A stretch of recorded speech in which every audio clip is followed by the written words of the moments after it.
Olá, meus amigos, tudo bem? Professor Jonas Mendes, passando aqui nessa ocasião para mais uma aula. Vamos falar um pouquinho agora sobre Karl Marx, esse pensador muito importante para a sociologia, para a filosofia, para as ciências econômicas e em diversas outras áreas, certo? Nós já falamos um pouquinho sobre o nascimento da sociologia e estudamos os contextos, diversos contextos em que a sociologia ela aparece como uma ciência de fato, e mostramos ali, né, algumas mudanças sociais que são importantes, que a gente sempre tem em mente. Algumas mudanças, como, por exemplo, a transformação de um mundo centrado numa economia de subsistência, como era a Idade Média, agora para um mundo onde a economia é uma economia de um acúmulo, uma economia do capital, né, o capitalismo nascente. O modo de vida na Idade Média é um modo de vida mais centrado nas rotinas dos tempos da natureza e tudo mais. Agora você tem com a Revolução Industrial, século XVIII, a partir de 1750 em diante ali, você tem a criação de máquinas, relógios, a pessoa já não é mais dona do seu tempo, ela trabalha no ritmo das máquinas, agora o seu tempo é gerido por outro, por um terceiro, e assim por diante. Inúmeras mudanças aconteceram. Eu até apontei que alguns fatores foram importantes para o nascimento da sociologia e destaquei, dentre eles, a Reforma Protestante, Revolução Industrial, a Revolução Francesa e também a independência dos Estados Unidos, o nascimento do capitalismo. Todos esses fatores acabaram sendo fatores imprescindíveis para o nascimento da sociologia. Por quê? Porque, de alguma maneira, eles ajudaram a promover uma mudança significativa no cenário estrutural daquela época. Então, os homens que estavam acostumados com um modo de vida mais interiorano, mais rural, agora começaram a migrar, sair dos campos e para as cidades. As cidades começam a nascer ali, se tornavam grandes potências, justamente por causa do êxodo rural. Então, esses fatores todos contribuíram para o nascimento da sociologia. Karl Marx ele surge nesse cenário aí. Karl Marx ele nasce em 1818 e morre em 1883. Karl Marx, então, ele tem uma descendência judaica também. Né? Algumas de suas obras mais importantes é o Manifesto Comunista, que ele escreve com Engels, Ideologia Alemã. Você tem também o Capital, que é a obra primácia de Marx. Essa obra foi concluída por Engels, né? O Engels que acabou concluindo esta obra. Então, mas é uma obra muito famosa que você consegue encontrar muito do pensamento de Karl Marx aí, né? Nessa obra. Então, Karl Marx, na verdade, ele vai ser contra, por assim dizer, aquela tendência que até então se manifestou na filosofia e tudo mais, que era uma tendência de tentar interpretar as coisas, de tentar interpretar o mundo e tudo mais. Karl Marx ele vai dizer que não basta interpretar, tem que transformar. Na sua 11ª tese contra Feuerbach, Karl Marx diz o seguinte: até hoje, os homens estavam interessados em interpretar o mundo. Não convém apenas interpretar, mas transformar. Então, veja, o que Karl Marx está introduzindo é justamente uma filosofia da praxis, uma filosofia da ação. Ele quer transformar, quer agir. Não basta você ter uma filosofia contemplativa, você ficar pensando sobre as coisas, pensando sobre o mundo, sobre como deveria ser, sobre como é, como poderia ser e vice-versa. Não. Você tem que agir, você tem que fazer, você tem que entrar, pôr as coisas para funcionar, entende? E é isso que Karl Marx está querendo propor, uma filosofia da ação. A sociologia para Karl Marx é uma filosofia da ação. E por quê? Porque visa transformar, de fato, as coisas, o mundo. Não é meramente uma questão contemplativa.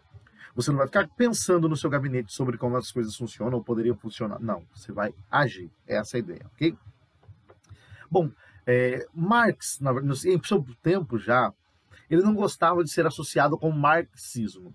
Por quê? Porque houve-se uma deturpação das ideias de Marx, né, que alguns chamavam de marxismo. Então, Marx já não gostava de receber essa alcunha. Então, ele preferia teoria marxiana. Então, alguns estudiosos, inclusive, até preferem chamar de teoria marxiana para distinguir do marxismo comum, popular, até simplório demais que existe por aí.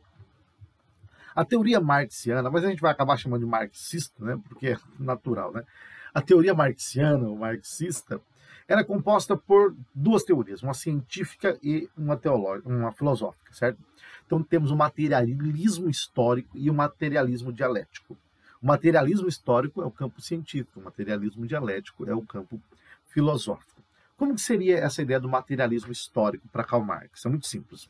O materialismo histórico é a aplicação do materialismo dialético ao campo da história, certo? Então é muito simples. O materialismo dialético é a aplicação do materialismo, o materialismo histórico é a aplicação do materialismo dialético ao campo da história.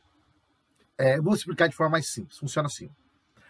As pessoas sempre entendiam, olhavam para a história e tentavam entender a história, enxergando nela a ação dos deuses, ou interpretando a história pelos grandes heróis, né, pela intervenção divina.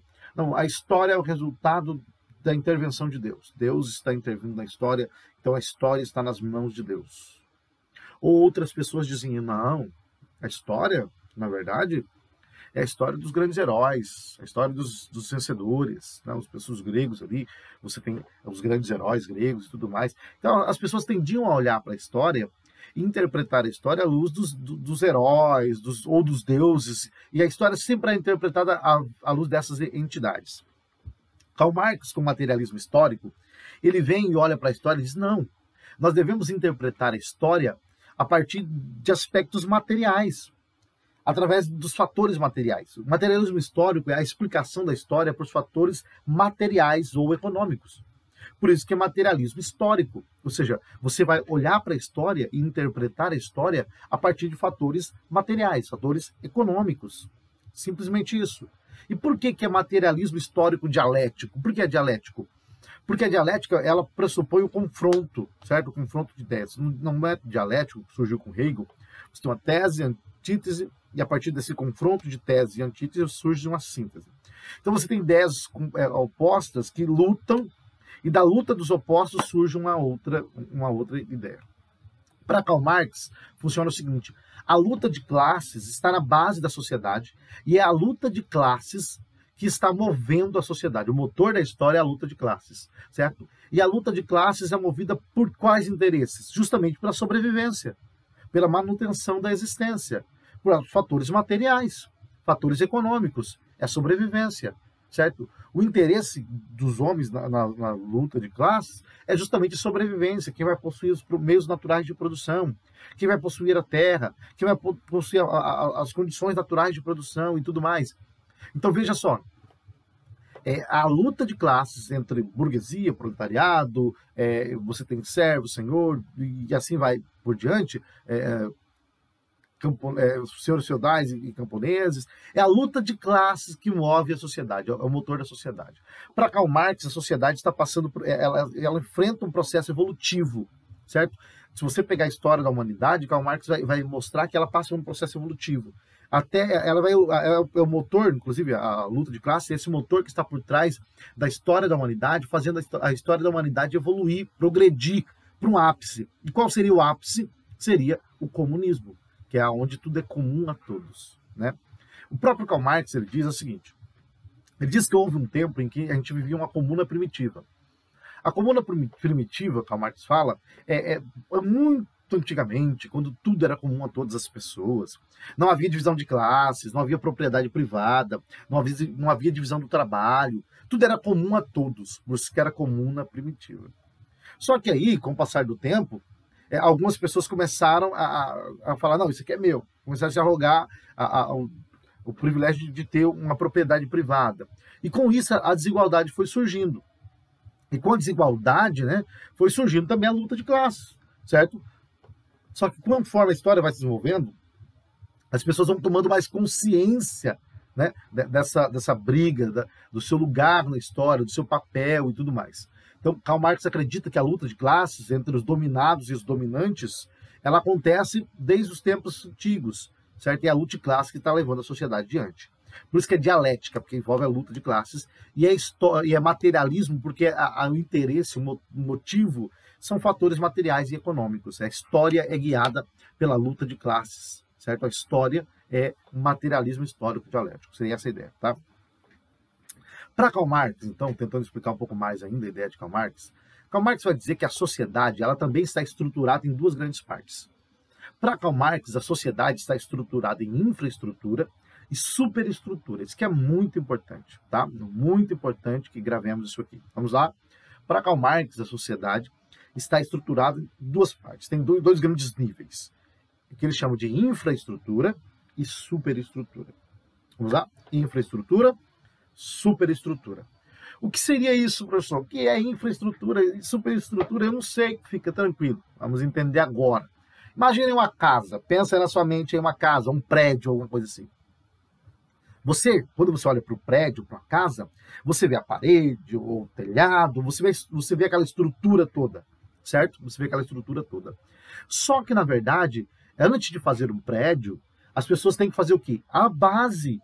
Tem que cavar, fazer as sapatas, né? Fazer a base, a fundação. Por quê? Porque se a fundação for boa, o prédio se sustenta. Se a fundação não for boa, o prédio cai. Não é verdade? Então, é a fundação que vai sustentar todo o prédio, tudo aquilo que vai vir depois. A fundação, a base, é a infraestrutura, usando a ideia de Karl Marx. Tá? A base é a infraestrutura. E as paredes, as outras coisas mais, o que vem por cima é a superestrutura. Karl Marx diz que a sociedade ela é assim, ela tem uma base que ele chama de infraestrutura. E aquilo que é construído vem por cima, como se fosse a parede do prédio e tudo mais, é a superestrutura. Mas o que seria a infraestrutura para Karl Marx? Karl Marx diz que a infraestrutura é onde se dá a luta de classes. É a infraestrutura, onde se dá a luta de classes, certo? A infraestrutura, então, aquilo que quem detém a infraestrutura, quem comanda a infraestrutura, são aqueles que detêm os meios naturais de produção, as condições naturais de produção, os modos naturais de subsistência. Então, por exemplo, vou explicar para você. Nós estamos aqui em Mato Grosso e aqui você tem muita terra, um grande produtor de soja e tudo mais, certo? Você tem muita terra, você tem... a grande questão é, eu não sou dono dessas terras. Você é? Talvez você também não seja. Alguém é. Quem é dono da terra é dono da infraestrutura. Por quê? Porque a infraestrutura é onde você tem são as condições naturais de produção, os meios naturais de produção. Quem é dono das indústrias, dos maquinários e da terra, detém a força de produção, os meios naturais de produção. Como eu não sou dono da terra, alguém é. O que eu preciso fazer? Tem que trabalhar para ele, porque ele que detém os meios naturais de produção, as condições naturais de produção, os recursos naturais. Ele que detém, não sou eu.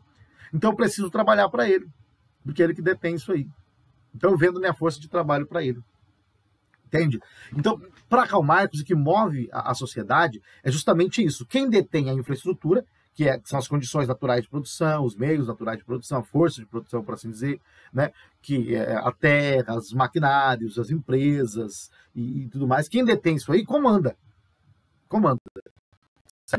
Como eu não detenho isso aí, eu não comando. Então eu preciso trabalhar para quem comanda. A ideia é essa. Então essa é a base da sociedade. E a luta de classes para Karl Marx está aí. Porque todos querem isso aí, né? Mas quem detém isso aí, quem domina a infraestrutura, domina a própria sociedade. Para Karl Marx, a superestrutura é aquilo que ele chama, por exemplo, a educação, a cultura, o direito, o Estado, as mídias, filosofia, literatura, moral, religião. Todas essas áreas pertencem à superestrutura. E Karl Marx ele diz que a infraestrutura determina a superestrutura. Ele vai dizer que a infraestrutura, quem domina a infraestrutura determina a superestrutura. Olha só, para fazer sentido para você. Para Karl Marx, se a educação está na superestrutura, você não vai mudar a sociedade através da educação. Para Karl Marx, não. Por quê? Muito simples. Porque a educação já é resultado daqueles que dominam a infraestrutura. Karl Marx ele diz o seguinte, que quem domina a infraestrutura determina a superestrutura. Então quem domina, os donos das terras, das indústrias, das fábricas, das máquinas, quem tem o dinheiro, determina o que a cultura vai dizer, o que a educação vai dizer, o que o direito vai dizer, o que a moral vai dizer, o que a religião vai dizer, o que o Estado vai dizer, o que a filosofia vai dizer. Essa é a ideia. A ideia de Karl Marx é de que a superestrutura jamais vai ser produzida para ir contra a infraestrutura. Karl Marx vai dizer o seguinte: você não vai mudar a sociedade pela educação pelo seguinte: se você acha que os caras que detêm a infraestrutura, os poderosos, vão querer promover uma educação que torne o povo consciente de que são explorados, jamais. Você acha que o direito foi constituído por quem? Pensa na nossa Constituição de 88. Você estava lá quando ela foi elaborada? Não, eu também não estava. Quem estava? Você acha que quem estava lá quando ela foi elaborada, quem estava discutindo, eram pessoas que tinham interesses mais parecidos com os nossos, que geralmente são a classe menos privilegiada? Ou será que eles estavam querendo se beneficiar? Com certeza, eles estavam querendo beneficiar a si próprios, a sua classe. Veja, tudo há um jogo de interesses por trás, até mesmo na formação da Constituição. Ou seja, para Karl Marx, até o direito, o Estado, a educação, a cultura, é um reflexo da mentalidade daqueles que dominam a sociedade. Então, a educação ela não é estruturada para tornar as pessoas conscientes da sua exploração para Karl Marx. Não é. Por quê? Porque a educação já é reflexo da ideologia da classe dominante. Então, recapitulando, infraestrutura e superestrutura. A infraestrutura é a base, a superestrutura é aquilo que está por cima. A infraestrutura determina a superestrutura. Na infraestrutura estão os meios naturais de produção, as condições naturais de produção. Quem domina a terra, as indústrias, os maquinários, esses detêm a infraestrutura. A superestrutura são os aspectos ideológicos de uma sociedade. Tem cultura, educação, Estado, moral, direito, filosofia, arte, mídia, e assim vai embora, religião, certo? Para Karl Marx, nada do que está na superestrutura é autônomo. Superestrutura é determinada pela infraestrutura. Quem domina a sociedade é aqueles que dominam a infraestrutura. Essa é a grande questão. E quem está dominando a infraestrutura para Karl Marx? Os burgueses. Karl Marx diz que existem duas classes, o proletariado e a burguesia. A burguesia são aqueles que detêm o poder econômico, aquisitivo. E o proletariado são aqueles que são explorados pela burguesia. Simples assim. Karl Marx vai dizer que a infraestrutura está sendo dominada, certo? É dominada pela burguesia. A burguesia domina a infraestrutura, certo? Então, a infraestrutura são as bases econômicas e materiais, então as condições naturais de produção. Por exemplo, recursos naturais, vegetação, solo, matérias-primas, força de produção, força de trabalho, ferramentas, equipamentos, máquinas, meios de produção. Eles detêm tudo isso aí. E as relações de produção, por exemplo, relações de posse, divisão do trabalho, que determina isso aí? Burguesia. E o que a gente faz? Muito simples. Nós somos proletariados, temos que trabalhar para eles, certo? Temos que trabalhar para eles, porque eles detêm tudo. Não tem jeito. A superestrutura reflete os valores da classe dominante. E qual é a classe dominante? A classe burguesia, a classe que domina a infraestrutura. Simples assim. Para Karl Marx, a história da humanidade é a história da luta de classes entre burguesia e proletariado, certo? O proletariado sendo explorado, a burguesia sempre explorando. Então, para ele, a história da humanidade é a história da luta de classes. É simples assim. Karl Marx ele usa um conceito importante. Vamos lá. Ele usa o conceito de ideologia e o conceito de alienação. Isso aqui é muito importante que tenhamos em mente. Ideologia e alienação. Ideologia para Karl Marx significa o quê? Para Karl Marx, ideologia é uma falsa consciência. Ideologia é uma falsificação da realidade. Tá? A ideologia é uma falsa consciência, uma falsificação da realidade. O que é a ideologia da Karl Marx? Karl Marx diz que a ideologia é um conjunto de ideias, de princípios, de valores que gera em nós uma falsa consciência. De maneira que a nossa consciência não consiga enxergar a realidade da coisa. Porque a consciência é uma falsificação da realidade, a ideologia é uma falsificação da realidade. Simples assim. Karl Marx ele diz que a burguesia, que detém a infraestrutura, vai criar um aparato ideológico, como a educação, Estado, direito, moral, filosofia e tudo mais, para gerar em nós uma falsa consciência, de maneira que a gente não consiga enxergar a realidade. A falsa consciência é uma falsificação da realidade. A ideologia é uma falsificação da realidade, gera em nós uma falsa consciência. Por quê? Porque a realidade é que somos explorados, Karl Marx vai dizer. A realidade é que somos explorados. Somos massa de manobra. Somos explorados. Só que a burguesia não quer que você saiba disso. A burguesia não quer que você saiba disso. Então a ideologia, ela surge para quê? A ideologia, ela surge justamente para gerar em você uma falsa consciência. Ela falsifica a realidade, certo? Para você, e gera em você uma falsa consciência, de maneira que você não consiga enxergar a realidade. De maneira que você olhe para a situação toda e ache que é a melhor situação que existe. Você não se revolta. Você não se revolta, você acha que isso é muito normal. Então, a ideologia é justamente uma falsa consciência, uma falsificação da realidade, porque ela te afasta da realidade. Aí vem o princípio da alienação. A ideologia, ela promove a alienação. Certo? A alienação. A palavra alienar, né, vem de alos, do grego, da ideia de transferir para outro que lhe pertence. A alienação, ela tem vários sentidos. Certo? Primeiro, tem a alienação social. A ideologia, ela promove a alienação social. Você está alienado da realidade, porque a ideologia, ela promove a alienação. Você está distante da realidade, você está afastado da realidade. A realidade está aqui, você não enxerga a realidade, você não consegue enxergar a realidade como ela é, por quê? Porque isso é uma falsa consciência. A ideologia, ela cria em você uma falsa consciência. A ideologia, ela falsifica a realidade para você. A realidade está aqui, a ideologia vem colocar algo no meio. Você não enxerga a realidade, você enxerga tudo pela ideologia da classe dominante, que são os valores da classe dominante. Você não enxerga a realidade em si. Você enxerga aquilo que a classe dominante quer que você enxergue. Imagina que a ideologia, ela funciona como os óculos que você coloca e você enxerga tudo a partir daqueles óculos. Mas quem te deu esses óculos? A classe dominante. Por quê? Porque eles querem que você enxergue tudo da forma como eles querem. Então, a lente do óculos pode ser azul. E você está enxergando o mundo azul. Mas o mundo não é azul. Mas não tem problema. Você não precisa saber como o mundo é. Você precisa saber como o mundo aparece para você. A gente quer que você enxergue o mundo assim. E é o que você precisa saber. Então, a ideologia, ela promove a alienação. Você está alienado da realidade. Você não consegue enxergar a realidade. Você não consegue enxergar as coisas como elas são.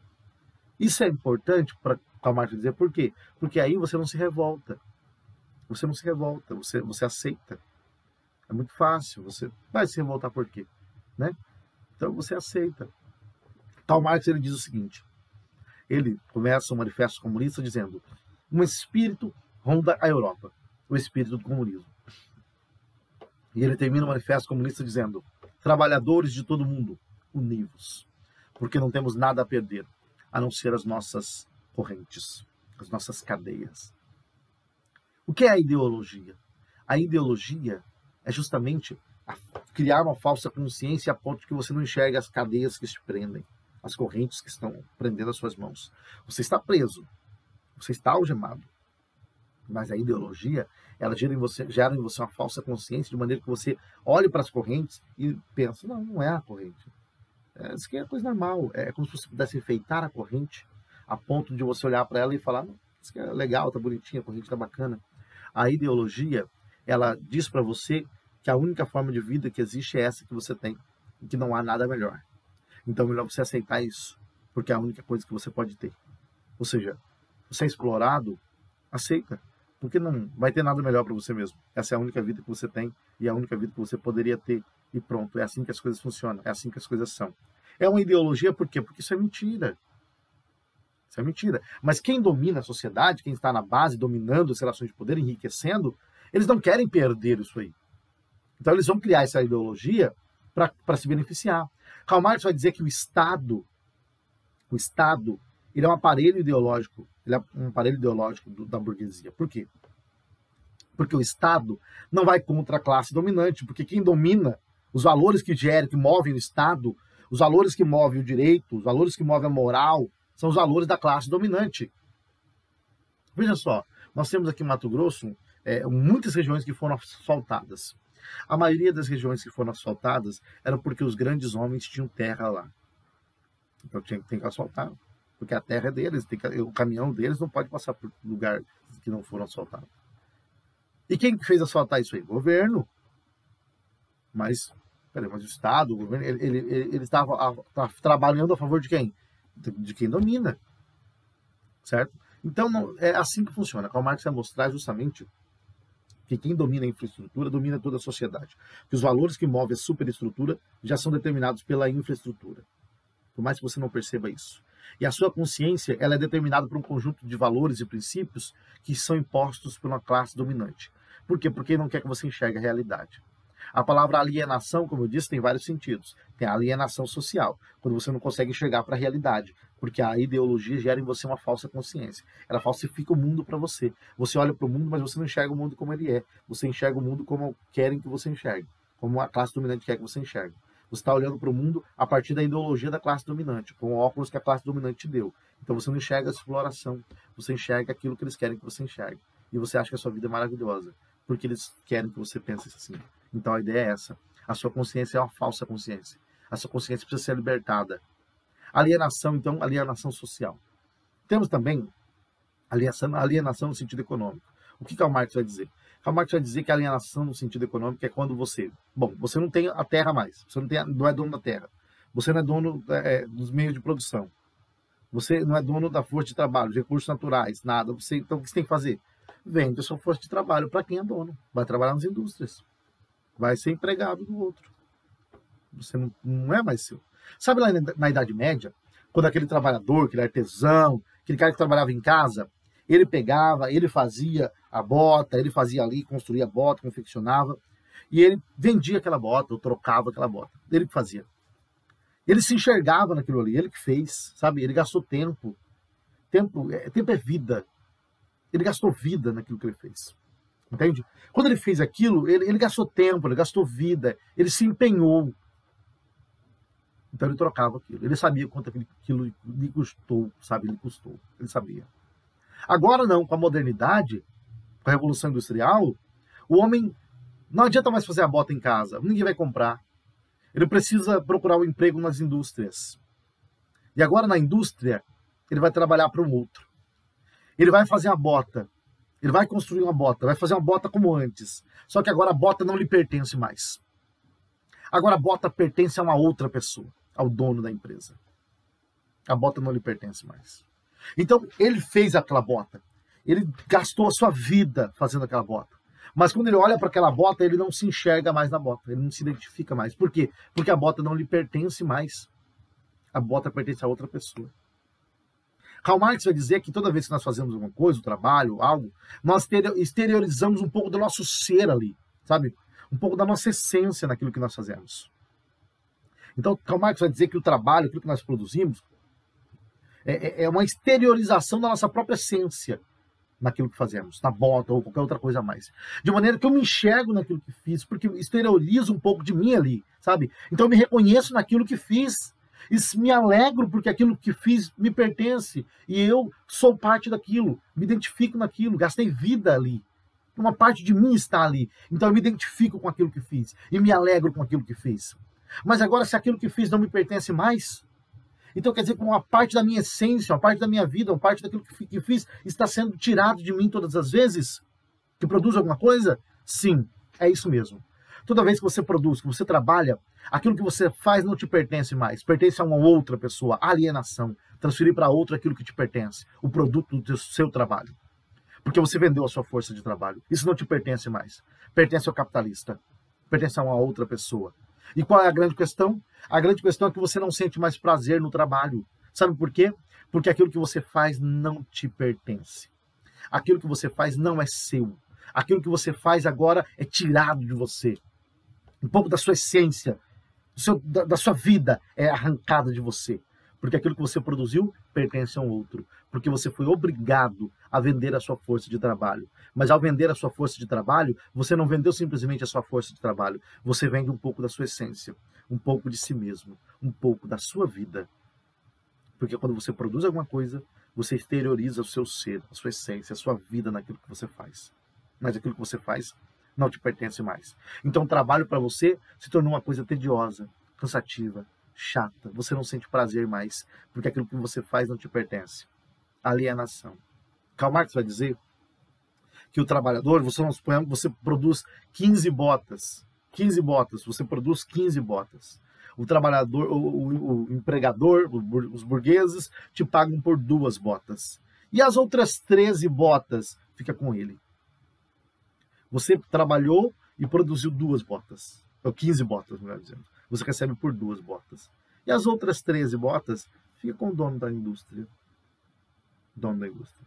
Karl Marx vai dizer que esse excedente, essas 13 botas que sobraram, ele chama de mais-valia. Ou seja, o seu trabalho valia mais, mais-valia. Mas quem ficou com a mais-valia, que são as 13 botas? O dono da indústria. Você não.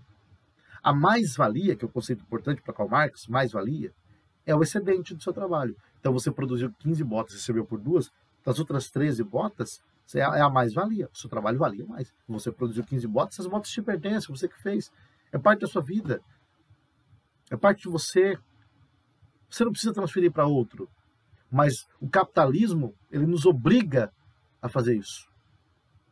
O capitalismo é uma espécie de tirania na perspectiva de Karl Marx, porque ele explora as pessoas. Ele explora as pessoas e afasta as pessoas de si mesmo. Ele faz as pessoas viverem longe da sua própria essência, de si mesmo. Não se reconhecer naquilo que faz e não ter alegria e prazer naquilo que faz. Para que um pequeno grupo se enriqueça. Então, ele chama isso de mais-valia. Karl Marx, ele diz o seguinte. Karl Marx, ele diz que, na verdade, o capitalismo ele promove duas coisas. Primeiro, o fetichismo da mercadoria e a reificação do trabalhador. O que seria fetichismo da mercadoria? Lembra que nós estudamos com Augusto Comte, ou Auguste Comte, que a história da humanidade passa por um período de uma evolução, progresso, que Auguste Comte chama de lei dos 3 estados. Primeiro, teológico, depois metafísico e depois positivo. O teológico tem 3 fases: o animismo ou fetichismo, politeísmo, monoteísmo. O que é o animismo? O animismo vem de anima, anima do latim vem de alma, vida. A ideia do animismo é de que tudo tem vida. O que Karl Marx quer dizer com fetichismo da mercadoria? Fetichismo pode significar animismo. É que a mercadoria ganha vida. A gente trata a mercadoria como um ser vivo, como se a mercadoria tivesse vida. Certo? E reificação do trabalhador? A palavra res vem de coisa. Reificação é a coisificação do trabalhador. Karl Marx está dizendo que o capitalismo ele promove uma inversão. Ele promove o fetichismo da mercadoria. Por quê? Porque a mercadoria ela começa a ser tratada como um ser vivo, certo? E o trabalhador como um mero objeto, como uma mera coisa. Karl Marx está dizendo que o capitalismo promove uma inversão de valores. Porque a gente tem que usar as coisas e valorizar as pessoas. Mas Karl Marx está dizendo que não. O que está acontecendo é justamente o contrário. A gente está usando as pessoas e valorizando as coisas. Por quê? Porque as coisas a gente trata como se fosse um ser vivo, com dignidade e tantas outras coisas mais. Mas as pessoas a gente trata como um mero objeto, descarta, como se fosse nada. Olha a inversão de valores que a nossa sociedade capitalista tem. As pessoas cultuam as mercadorias. Elas adoram as mercadorias. Elas compram para poder sobreviver, para se alegrar, porque a felicidade delas está em comprar, em consumir cada vez mais. E os próprios indivíduos a gente trata como se fosse objeto, como se fosse nada, descartado. A inversão de valores. Kant dizia que nós usamos coisas e não pessoas. Pessoas nós não usamos. Pessoas nós valorizamos. Por quê? Porque a pessoa não é objeto. Então eu não posso usar uma pessoa. É o princípio de dignidade humana que Kant vai dizer. Kant vai dizer que eu nunca posso usar a minha humanidade, nem a do outro, como meio, mas sempre como fim em si mesmo. É o princípio da dignidade humana, que Kant já começa a elaborar aí. Nunca use a sua humanidade ou a do outro como meio, mas sempre como fim em si mesmo. Porque nós não somos objetos para ser o meio para qualquer outra coisa a mais. Não, senhores. Então, Karl Marx ele vai mostrar que o capitalismo ele acaba promovendo justamente uma inversão. Fetichismo da mercadoria. A mercadoria começa a ser valorizada como se ela fosse um ser, uma pessoa. E reificação do trabalhador. E o próprio trabalhador é olhado como se fosse uma coisa, um objeto, um nada. Karl Marx ele dizia que a própria religião ajudava a legitimar essa exploração. Por isso que Karl Marx vai dizer que a religião é o ópio do povo. É claro que Karl Marx está falando da religião histórica do seu tempo. Aquela religião que acabava legitimando a exploração. Ópio é uma droga que entorpece os sentidos. Quando a pessoa está sentindo uma dor muito grande, o ópio vem e a pessoa toma o ópio nessa droga e ela acaba não sentindo dor mais. Então o ópio ajuda você a não sofrer com essa dor. Karl Marx vai dizer que a religião é o ópio do povo pelo seguinte, porque a religião ela funcionava como uma droga, entorpecia o sentido das pessoas e a pessoa não enxergava sua condição de explorado. Ela aceitava a exploração.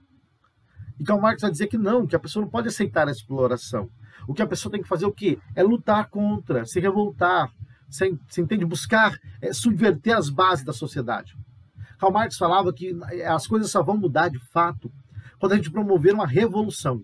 E para Karl Marx, revolução é revolução armada. Revolução armada. Karl Marx ele dizia que o proletariado, os trabalhadores de todo mundo, deveriam se unir, se juntar e tomar os meios de produção da burguesia. Tomar os meios de produção da burguesia, certo? Essa é a ideia de Karl Marx. Que os trabalhadores deveriam se unir e tomar os meios de produção da burguesia. E aí, instaurar, então, aquilo que Karl Marx chama de ditadura do proletariado. O que é uma ditadura do proletariado? É quando o proletariado, os trabalhadores, tomam os meios de produção, certo? E eles agora vão governar o proletariado. O proletariado. Como Karl Marx diz que quando todos governam sempre dá um problema, então é bom que eleja um líder, algo do tipo, né, para poder governar. Karl Marx ele falava o seguinte: bom, você tem o capitalismo. O ideal é o comunismo. O capitalismo você tem divisão de trabalho, divisão de classes, você tem propriedade privada concentrada nas mãos de uma minoria, exploração e outras coisas mais. O comunismo não. O comunismo não tem propriedade privada, não tem divisão de classes, você não tem concentração de capital nas mãos de um grupo de pessoas, tudo é comum a todos no comunismo. Mas Karl Marx sabia que não dava para saltar do capitalismo para o comunismo. Não dá. Isso é loucura. Por quê? Porque é uma mudança muito drástica, as pessoas não se acostumam. Então, entre o capitalismo e o comunismo está o socialismo. Entre o capitalismo e o comunismo está o socialismo. Qual é a diferença? O socialismo é um intermediário, é um período de transição do capitalismo para o comunismo. O socialismo está no meio. O socialismo é o intermediário, o mediador. No socialismo, você ainda tem Estado. O Estado ainda está. Qual é a diferença? A diferença é que no capitalismo o Estado é burguês, porque o Estado é direcionado pela burguesia, certo? O Estado liberal, burguês e tudo mais. Favorece o proletariado, né? Desculpa, a burguesia. No socialismo, você ainda tem Estado, mas o Estado não é burguês mais, porque agora o proletariado tomou os meios de produção. O Estado agora é um Estado proletariado. É o proletariado que guia o Estado. Então, o que o Estado vai fazer? O Estado ele começa a socializar os meios de produção, as posses. Então, se você tem 5 vaquinhas e eu não tenho nenhuma, o Estado pega 2 vaquinhas suas, dá para mim, e você fica com 3, com 2, e a gente começa a socializar os meios de produção, os bens, os materiais e tudo mais. Então, por isso que é socialismo, certo? Ainda tem o Estado começa a intermediar a propriedade privada, vai fazendo uma espécie de redistribuição dos bens e tudo mais. Karl Marx dizia que o Estado ele começaria a diminuir, a murchar, e chegaria um ponto que o Estado não existiria mais, se tornaria inexistente. Certo? Se tornaria inexistente. Então o Estado seria necessário, o Estado proletariado no socialismo seria necessário, mas o Estado iria murchar e tornaria inexistente. E quando o Estado deixasse de existir, nós atingiríamos o comunismo, onde tudo é comum a todos. Certo? Onde tudo é comum a todos. Tá? Onde você pode ser um médico de manhã, um gari à tarde, um professor à noite e qualquer outra coisa mais. Certo? Tudo é comum a todos. Essa é a ideia de Karl Marx. Isso nunca aconteceu na prática. A gente sabe que na União Soviética isso não aconteceu. O Estado, ao invés de murchar, ele cresceu ainda mais. Né? Então, na prática, o comunismo nunca existiu. De verdade, o comunismo nunca existiu. Certo? O socialismo, sim. Mas o socialismo deu errado, porque ao invés do Estado murchar, o Estado cresceu. Se tornaram ditadores. Lenin, Trotsky, Mao Tse-tung, Pol Pot e tantas outras coisas, outros mais. Se tornaram ditadores. Então você percebe que o Estado não murchou, ele inflou, né? Ele cresceu. O que acontece, então, é que as teorias de Marx elas foram aplicadas e não deram certo. Então depois surge uma escola para tentar reinterpretar as teorias de Karl Marx. E a gente vai estudar essa escola mais à frente, que é a escola de Frankfurt, que surge na Alemanha em 1927, tentando reinterpretar as teorias de Marx e pegar o que deu errado, o que deu certo e tentar ressignificar a escola, as ideias de Marx. A gente vai estudar isso mais à frente. Então, mas perceba que esse era o programa de Karl Marx, é isso que ele tentou fazer, certo? Karl Marx, então, para recapitular recapitular aqui, resgatar, ele fala do materialismo histórico e o materialismo dialético. Você olha para a história e interpreta a história a partir dos fenômenos materiais ou naturais, de estruturas materiais. Você não olha para a história como a história da realização de Deus ou a história dos heróis, não. Para Karl Marx, você olha para a história e enxerga na história meramente a realização de processos materiais, naturais. É o ser humano tentando sobreviver, buscando sua própria subsistência, buscando recursos naturais, materiais, querendo comer, querendo sobreviver. É isso que você tem na história e nada mais para Karl Marx, certo? E ele fala que é um materialismo histórico dialético, por quê? Porque o motor da história é a luta de classes, certo? Uma classe sempre explorada e uma classe explorando. Só que Karl Marx vai dizer que essa luta de classes vai chegar no seu ápice quando o proletariado começar a enxergar, né, gerar uma consciência de classe, começar a enxergar a sua condição de explorado e se revoltar contra a exploração e tomar os meios de produção, introduzir então a ditadura do proletariado, que é o socialismo, né, o socialismo e tudo mais, e aí não vai ter mais a luta de classes, termina, certo? Seria essa a ideia do Karl Marx. Karl Marx acreditava nisso, tá? Conceitos importantes para Karl Marx: ideologia, alienação, infraestrutura, superestrutura, o conceito de mais-valia, tá? São conceitos importantes para Karl Marx, todos os conceitos que eu já expliquei para vocês aqui, tá ok? Bom, essa então é uma breve introdução aí sobre o pensamento de Karl Marx, tá? É bom ficar bem claro o seguinte: não interessa se você concorda ou não com Karl Marx. Você só tem que conhecer as ideias de Karl Marx, porque elas foram importantes, entendeu? Elas moldaram muitas escolas, muitos pensadores, tá? Karl Marx foi importante pelo seguinte, porque Karl Marx se revoltou contra a exploração que existia em sua época, em seu tempo. Imagina trabalhadores trabalhando 18 horas por dia. Karl Marx foi contra a exploração que existia, advindo da Revolução Industrial. E por causa de Karl Marx, muitos direitos foram adquiridos. Então, Karl Marx tem o seu lugar na história, ele tem os seus benefícios, os seus méritos, e nós não podemos desprezar isso, certo? Independentemente de ter aspectos errados no pensamento de Karl Marx, isso acontece, porque nenhum homem é infalível. A falibilidade pertence necessariamente aos seres humanos, tá ok? Um abraço a todos, tá? E até o nosso próximo encontro.